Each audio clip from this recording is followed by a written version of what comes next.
একবার নবী ফজরের নামাজ পড়লেন, ফজরের নামাজের জামাত ইমামতি করলেন। নামাজ শেষ হয়ে গেলে নবী দেখলেন যে এক লোক নামাজ শেষে উঠে দাঁড়ালো, তারপর আরও 2 রাকাত নামাজ পড়ল। নবী বললেন, ফজরের নামাজ তো মাত্র 2 রাকাত, তুমি আরও 2 রাকাত নামাজ পড়ছো কেন? সে বলল, আমি ফরজ নামাজ পড়ার আগে 2 রাকাত সুন্নত নামাজ পড়িনি, সেজন্য আমি নামাজটা এখন পড়ছি। নবী বলেছেন, তোমরা আমার মতো করে নামাজ পড়ো। আমাদের নবীর এটা নির্দেশ, নবীর মুখের কথা, আর মুসলিম হিসেবে আমাদের দায়িত্ব সেটা মেনে চলা। ফজরে 2 রাকাত ফরজ নামাজ পড়ে 2 রাকাত সুন্নত নামাজ কি পড়ার নিয়ম আছে?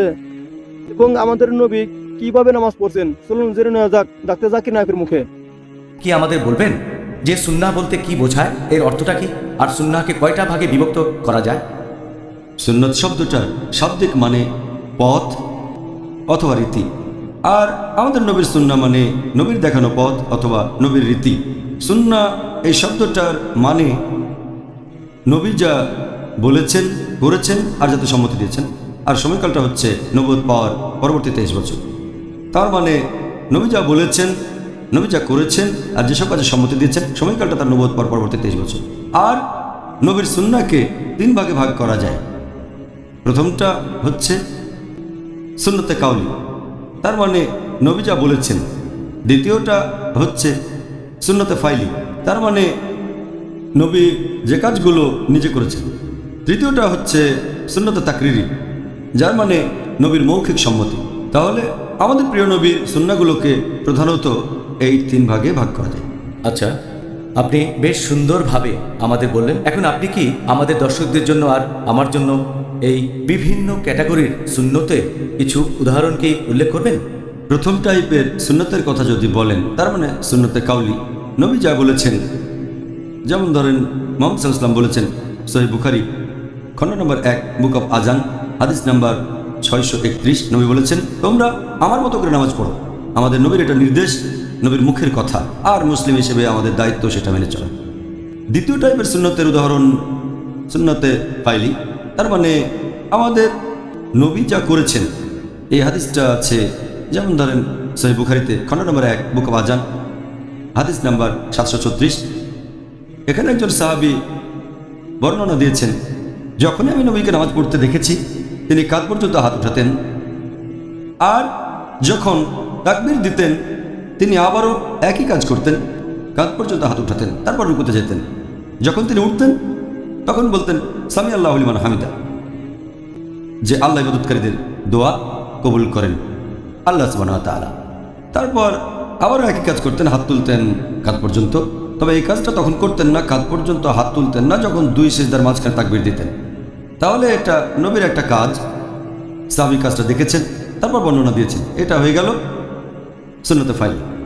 তৃতীয় টাইপের সুন্নতটা হচ্ছে সুন্নতে তাকরিরি, নবী যেসব কাজে সম্মতি দিয়েছেন। এরকম একটা হাদিস আছে সুনান আবু দাউদে খণ্ড নম্বর 1 বুক অব সালাহ হাদিস নাম্বার 1262, যে একবার নবী ফজরের নামাজ পড়লেন, ফজরের নামাজের জামাত ইমামতি করলেন। নামাজ শেষ হয়ে গেলে নবী দেখলেন যে এক লোক নামাজ শেষে উঠে দাঁড়ালো, তারপর আরও 2 রাকাত নামাজ পড়ল। নবী বললেন, ফজরের নামাজ তো মাত্র 2 রাকাত, তুমি আরও 2 রাকাত নামাজ পড়ছো কেন? সে বলল, আমি ফরজ নামাজ পড়ার আগে 2 রাকাত সুন্নত নামাজ পড়িনি, সেজন্য আমি নামাজটা এখন পড়ছি। নবী চুপ করে থাকলেন। যেহেতু নবী সেখানে চুপ ছিলেন, এর মানে তিনি সম্মতি দিয়েছেন, কারণ কাজটা ভুল হলে নবী হিসেবে তার দায়িত্ব শুধরে দেয়। যেহেতু চুপ ছিলেন, তার মানে সম্মতি দিয়েছেন। এই হচ্ছে 3 ক্যাটাগরির সুন্নাহ, সুন্নতে তাকরিরি, যেটাতে নবী সম্মতি দিয়েছেন। এই 3 টাইপের সুন্নতের মধ্যে যদি সব হাদিসই সহিহ হয়, সবগুলো খাঁটি হয়, যে সুন্নতের গুরুত্ব সবচেয়ে বেশি সেটা হচ্ছে সুন্নতে কাউল। তার মানে আমাদের নবী যা বলেছেন, কারণ সেটাই সবচেয়ে স্পষ্ট। নবী যখন কিছু বলেছেন অথবা যখন কোনো নির্দেশ দিচ্ছেন, তার মানে ইচ্ছে করে কাজটা করেছেন, একটা উদ্দেশ্য আছে, এজন্য এই হাদিসের গুরুত্ব সবচেয়ে বেশি। এরপরেরটা হচ্ছে সুন্নতে ফাইলি, তার মানে নবী যা করেছেন, নবী যা করেছেন সেটা কোনো সাহাবী দেখেছেন, তারপর বর্ণনা দিয়েছেন। তবে এটা এমনও হতে পারে যে নবী বিশেষ কিছু কাজ করেছেন প্রয়োজনের খাতিরে, সেটা হয়তো স্বাভাবিক রীতি না, সেজন্য নবীর বলা কথাগুলোর চেয়ে কাজগুলোর গুরুত্ব কম। কথা বলেছেন সচেতনভাবে, এটা জেনারেল রুলিং। আর যদি নবীর কথা আর কাজের পার্থক্য দেখা যায়, এমন হলে কথা গুরুত্বই বেশি পাবে। কারণ সেই কাজের পেছনে হয়তো অন্য কোনো যুক্তি ছিল অথবা কোনো উদ্দেশ্য ছিল, যে সেই কাজটা দেখেছে সে হয়তো ব্যাপারটা জানতো না। এরকম বেশ কিছু উদাহরণ আছে, ইনশাল্লাহ আমরা পরে সেগুলো নিয়ে আলোচনা করব। আর তৃতীয় টাইপের সুন্নতটা হচ্ছে সুন্নতে তাকরিরি, নবীর সম্মতি।